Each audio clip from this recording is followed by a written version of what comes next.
So, you have contacts, you have deals, you have companies. And now inside of those index pages, you always have a little arrow there. You can click and see and choose which associations you want to see. Hi there, everyone, and welcome to a new episode of HubHype. How are Welcome. you? Good. Not too bad today.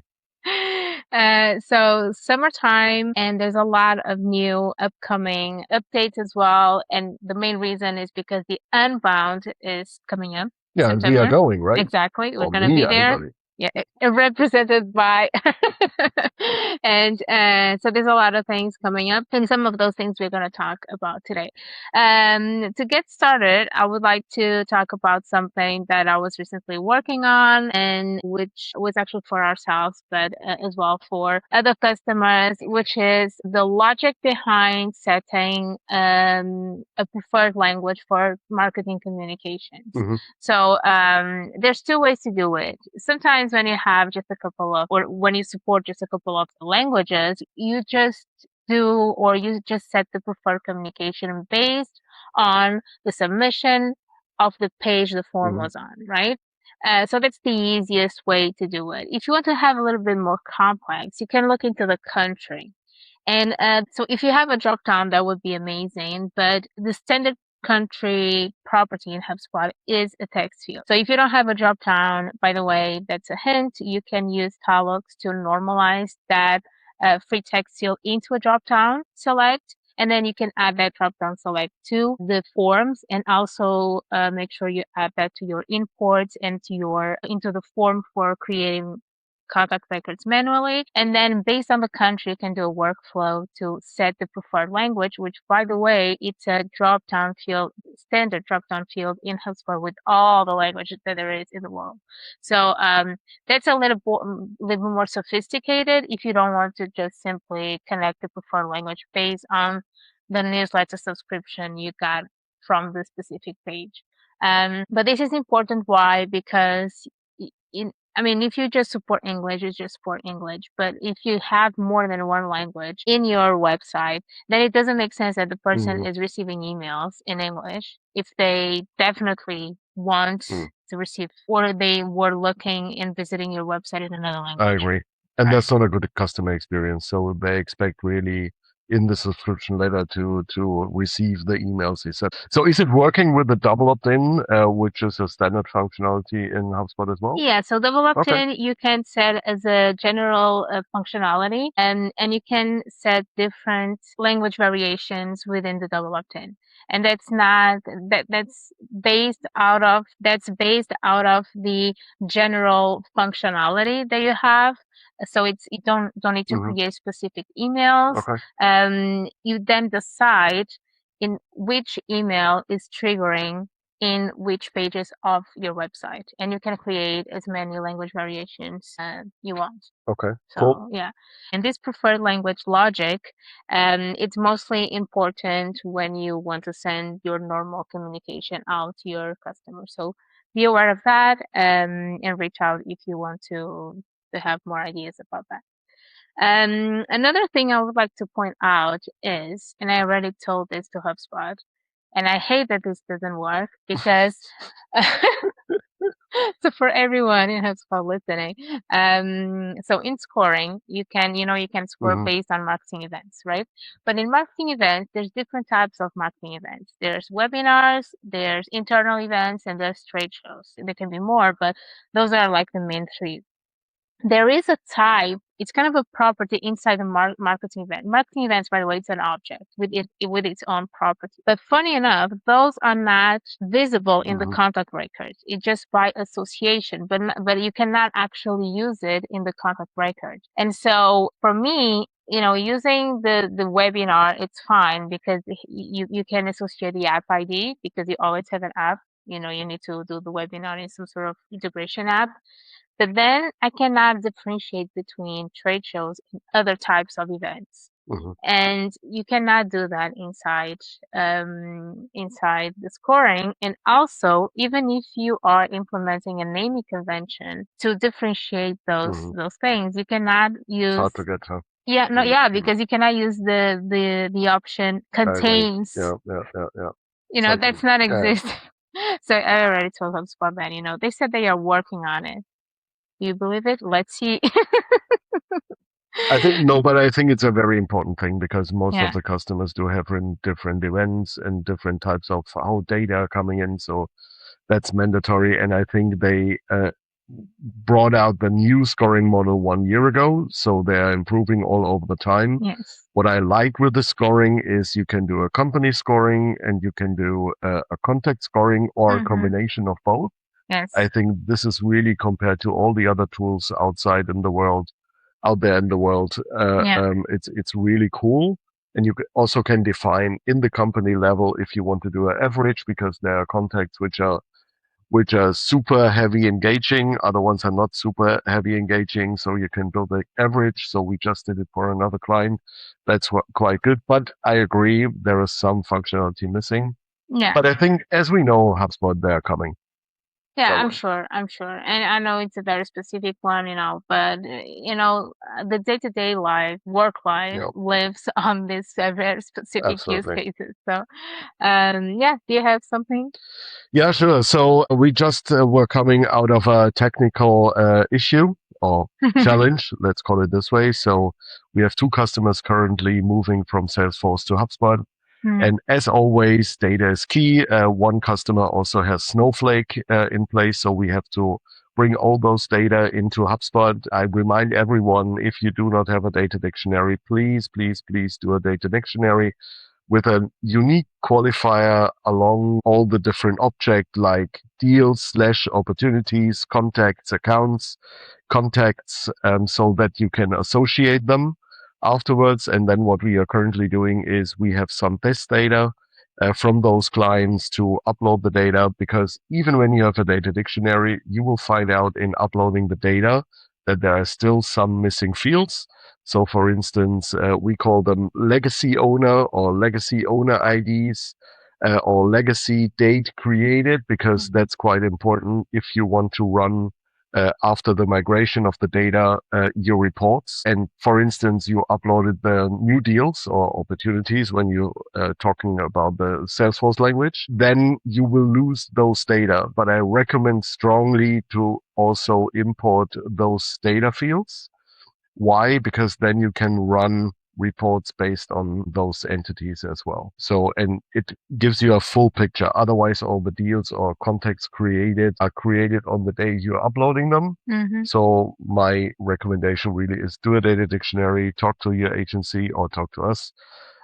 And then we can do a data dictionary for you and then mapping all those different data.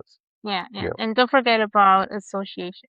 True. Right? And when you create custom objects, those associations you need to create from scratch for sure. So they are not there. And now you have to do it all inside the new data builder, which is actually a very recent update.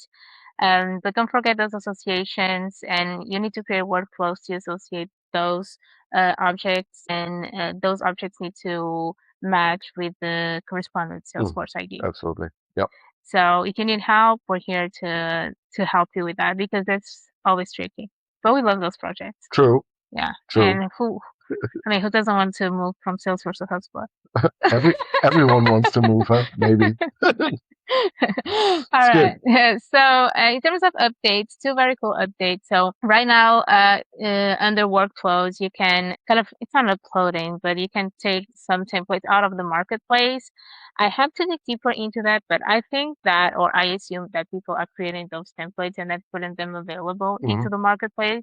So that would be like a little bit more sophisticated, complex templates rather than the ones you have in HubSpot, which me personally, I never use them, but those like send an email or send a task, those more simple ones.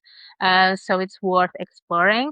And the other one is now we can edit UTM campaigns inside the campaign. So that's very good, especially for the ones using campaigns, because that was automatically generated based on the name of the campaign. And it was always a little bit weird. The name was like having weird letters. Yeah. And now you can edit and you can delete as well if you don't want to use it. Um, Another thing which is very cool, it's in the objects index page. So you have contacts, you have deals, you have companies, and now inside of those index pages, you always have a little arrow there. You can click and see and choose which Hmm. associations you want to see. So that's cool because then you don't actually have to go inside the record. You can just have the list of all the records and easily see the associations you want to see. So those are small updates, but very cool ones. And excited to see what comes with the unbound, Unbound. and Unbound. unbound. Okay, Not don't forget inbound. about that. Unbound. And I'm really curious what will be the news. I think for sure one will be as well, or as always, AI. Yeah, So yeah. how's the connection with We Claude can run doing, from it. etc. Yeah. But I'm really curious to know what they are doing. I think the Commerce Hub will improve a lot. The Commerce Hub, yeah, there's a lot of new updates for Yeah. the in payments and all that. Yeah, so I think it's probably like the most underused hub. I'm not sure. Mm, Commerce think Hub, so too. yeah, And Data Hub is really improving a lot. it's That's really amazing. improving. Yeah, yeah, because it's not only, I mean, now there are some functionalities like the data model that there was there already, but it's much more like refined now. So I yeah, agree. so I That's definitely that's cool. gonna be one of the ones they're gonna talk about. And yeah. Maybe one thing from our own practice, as you guys know, which are listening on a regular basis. So we were testing prospecting profiler. Um, Not prospecting profiler. Sorry, always say that wrong. It's prospecting agent. So we have a small database. We have around about 2,500 up to 3,000 contacts in our database. And prospecting agent is looking for, is there an intent? Is someone downloading something, etc., etc.? So it takes a little bit of time, not setting them up. That's easy, ready to go, but Mhm. it's improving all over the way. And really, in the last 2 or 3 weeks, I got 5 meetings out of that. One actually, I can send a quote. For 2 other ones, as our entry, we are doing a health check. This is for me really amazing because I just reviewed those emails proposed by the prospecting agent and I accept them. He's doing the follow up, and it was working Yeah. quite well. So, really good. Good That's job. great. That's Yeah. great because it's basically doing all the work for you for sure. And we definitely recommend that you take a second look at those emails because it's AI, and if you want to make it a little bit more human and personal, so that's why we always have that to approve. But it's basically like it's prospecting for you. Yeah. So it's doing all the work for you, and you can even as well trigger that based on some predefined actions through workflows. And we actually have on LinkedIn a newsletter with all of the agents Yeah. that we have. So that's one of them, True. and there's a lot more and a lot more to come. And so I think we have probably like 3 or 4 out there, and we will, keep publishing them. So stay tuned and make sure you follow that newsletter. But yeah, it's been great for us. So That's cool. And maybe one last thing, or maybe two last things. So we established Claude for us. So as our own agent, so we are improving as an agency as well because we think that the dummy implementation work will go away moving forward. I'm sure this will be happening in the future. So we decided after a longer test to go for Claude, and we now have one customer which is willing to do a full implementation together with a hybrid agent from Claude with us. And that's really great. So to test our knowledge, so we brought all our knowledge into our Claude agent to help us for sure improving, but also implementing some stuff. The human factor is still super important because we have more time now to quality assurance, etc. And let's see how the test is working out. But that's the future. Or it's the it's standard, the I would say. present. Yeah, it's true. Yeah, And I also, agree. just for people to understand a little bit more, that's the use case here is in a demand center way. So we have a demand center as a service here, which we have like specialized people focus on marketing operations and campaign execution, and this would be before that end, right? So like creation of landing pages, of forms, of emails, and all of that. This is asset creation that takes a lot of time, but you can really automate that. Yeah, true. So can't wait to see the results. So last but not least, we are Platinum Partner. Yeah. That's cool. We are celebrating a lot. So thank you so much to the team and the great effort, as well as to HubSpot, because we were brought into some deals as well. So I'm super happy about that one. Yeah, that's really nice. Cool. That's really nice. Thank you everyone for watching one more episode, and see you next time. Thank you. Bye bye.